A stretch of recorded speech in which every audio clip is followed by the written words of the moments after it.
Hello friends, hope you all are doing well and staying safe. Welcome back to yet another video of the Football Mania to bring you all the latest news and updates from the football world.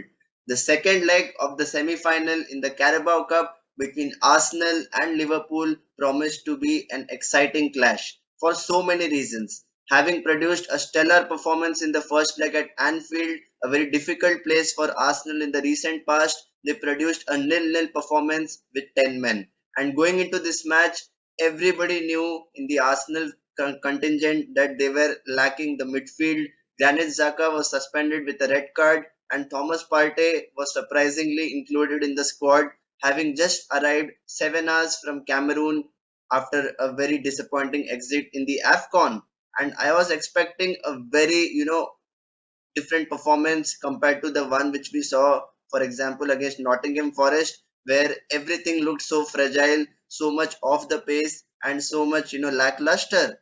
And exactly in the first 15 minutes, we saw that Arsenal was piling up all the pressure. Gabriel Martinelli was bombing down the left hand side, and Bukayo Saka, Martin Odegaard, along with Alexander Lacazette, were moving into those half spaces and not giving any kind of time and space on the ball for Liverpool. Whereas, when we see Liverpool, they are a team which likes to dominate the possession and control the entire game. And Virgil van Dijk and Joel Matip did not have any kind of space. They were trying to, switch the play from left to right. But we saw a team which was not able to dominate the possession in the first 15 minutes, and Arsenal were all over them. However, we know that when it comes to such crunch moments, if you don't take your opportunities, you will suffer. And that is exactly what happened in the 20th minute, where Diogo Jota, one of their talismans, whenever Sadio Mane and Mo Salah are not there in the pitch, somehow delivers. And this is exactly why I keep repeating that Arsenal need to strengthen their defense against quality oppositions. And it was so easy the way he cut inside past Takehiro Tomiyasu and Ben White. I have been saying for months together that Ben White is not a solid defender. He has mistakes in him, and sometimes he just needs to adapt quickly to the pace of the Premier League. And a opposition like Liverpool is not a big joke. You need to understand that you are, facing players who are very pacey, having a lot of trickery, and they're very good on the ball. And if you give that kind of room to them to look up and ping in a pass, it is always going to be difficult, and your team is going to be under pressure.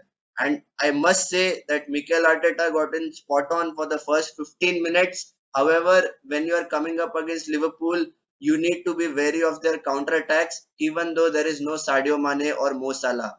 They have the pace, they have the vision of Trent Alexander Arnold from the right hand side, and we all know what Andy Robertson can do from the left hand side. So I was really wary of that kind of attack, because Liverpool tries to ping in those crosses and does not settle the opposition. The opposition is always on the back foot when they're facing Liverpool. And even in the midfield, Jordan Henderson along with Fabinho were shielding the ball really well and were not giving Arsenal any kind of room to create any sort of counter attack. And in the first half, it was a 1-0 lead, a slender lead, even on aggregate. And I was expecting a clear response from Arsenal in the second half. Even in the first 15 minutes of the second half, things were not improving. It was sideways and backwards. And I have to admit, Albert Sambi Lokonga is a very inexperienced player. He's a player who requires more game time, and with more game time, he will mature as a professional player. And for him to handle the entire midfield, it was really difficult coming up against Fabinho and Henderson. And we all know that Martin Odegaard is a more attack minded player who likes to switch the play, who likes to make those penetrative passes and move into half spaces. If we expect a player like him to do a defensive job, it is quite difficult, because we all know that Emil Smith Rowe and Bukayo Saka will be creating that kind of opportunity for Martin Odegaard to go into that half space and create opportunities. Well, once the 70th minute came, I was still, thinking that Arsenal can have a chance. Gabriel Martinelli was the only player on the pitch who was giving his 100%, and he was quite exceptional. he had Trent Alexander-Arnold on toast, and he was not able to, give any kind of productivity in the defense. And I must say that Gabriel Martinelli has been one of the shining lights for Arsenal, not just in this match, but for so many matches in the recent past. And apart from him, so many of these players need to step up their game. And it was a very unfortunate second goal in the 77th minute. Diogo Jota is marginally onside. It was a very controversial decision which went once again to VAR, and Arsenal were caught napping, because you are seeing Ben White kind of going in a offside position and he was holding the line really well, but on the near side Gabriel was catching Diogo Jota onside, and it was a very well taken finish.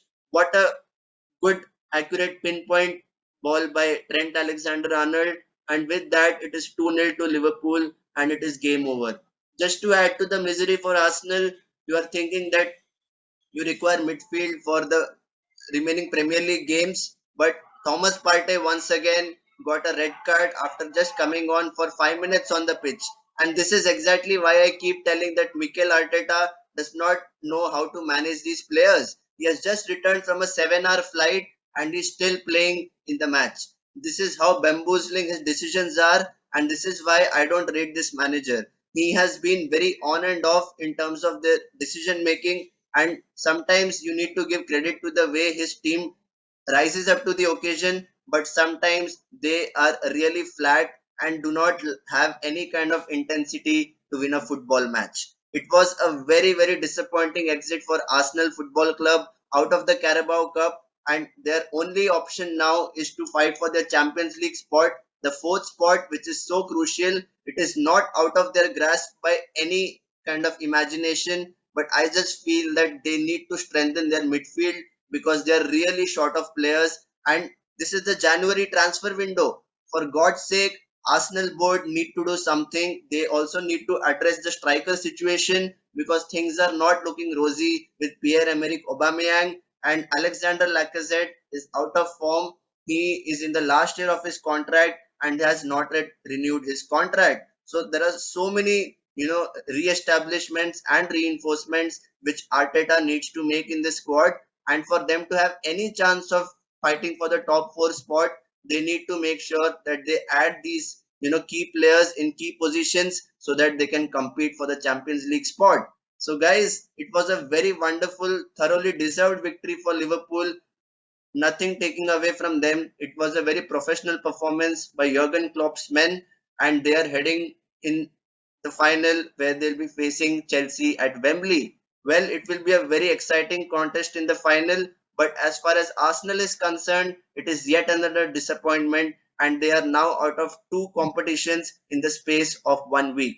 That is how a football can turn your fortunes. And this is exactly why I keep telling that Arsenal need to be patient.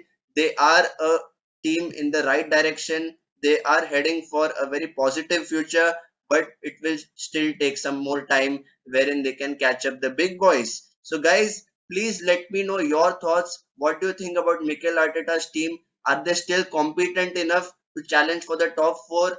Do they still require these signings? Who should they sign in the January transfer window? Please put in your thoughts in the comment section. And for regular updates from the world of football, please do not forget to subscribe to my YouTube channel. So until next time, stay safe and take care.